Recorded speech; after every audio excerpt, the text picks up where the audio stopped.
Hey church family, hope you're doing well on this Friday morning.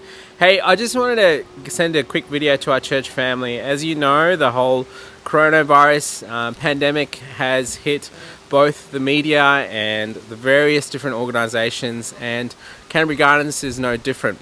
In the next couple of weeks you'll be hearing a little bit more about that, but I just felt like I needed to share, I guess, some things I've been reflecting on as I've been sort of seeing the media, the various things people have been posting and so on.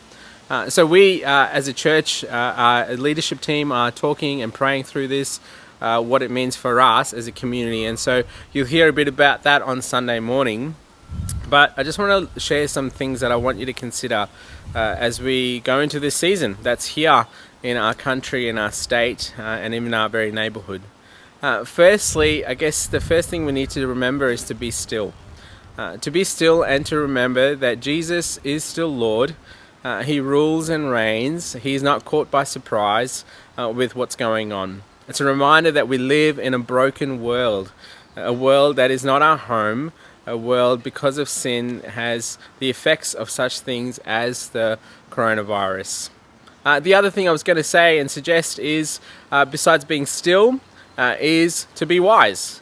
There's a reason why the health authorities and government agencies are saying the particular things about when to stay home and just different hygiene things. There's a reason for that, and it's wisdom in that.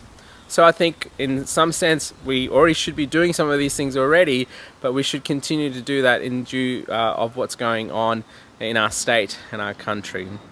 And the final thing is also we are called to be generous in this season.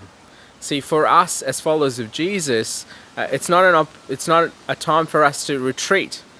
See, this is actually a gospel moment. You know why? Because it reminds me of what Jesus did. Our Savior, the King of the universe, who lived in heaven in all of eternity, came into this world, into a world that was filled with sin and disease and brokenness. And he didn't shy away from engaging with those people. He actually moved towards them. And that's our call today as well. So here are some practical things to consider as you engage with your neighbors. A lot of your neighbors who don't know Jesus are nervous. They're nervous with what's going on. So there may be practical things that you can do for them. Let them know that you're praying for them. Maybe next time you go to the grocery store, one thing that you can do is actually buy an extra hand sanitizer and drop it off, or maybe even the toilet roll and give them some toilet rolls. Whatever it might be, to love them and serve them, to show that you have confidence in Jesus. The other thing is also, I heard the sad story the other day with someone I know who was sharing, and I hope this is not happening from our church community, because of certain people's ethnic background, people were actually shunning them, not talking to them. Friends, that's not should be our response either at all. We should not be doing that. That's not what God has called us to. So when you see these people who might be feeling nervous or scared, move towards them, care for them, love them. And that might be even simply as visiting the local shop that they might own and just encouraging them. It's an opportunity for us to shine for Jesus and to love and care for our neighbors. And also as a community, to be wise, as we've shared. And on Sunday, we're going to have a special prayer time regarding this. We'll make some comments with that too. And we ourselves, as the leadership team, will be following with what the authorities are saying, and we will be making decisions accordingly. But ultimately, our confidence is in Jesus, the one who reigns, the one who rules, and the one who has actually got this in control. And finally, friends, please do pray. Pray for our government agencies, who need a lot of wisdom during this time. Pray for the many men and women who have lost loved ones. Pray for them as they grieve.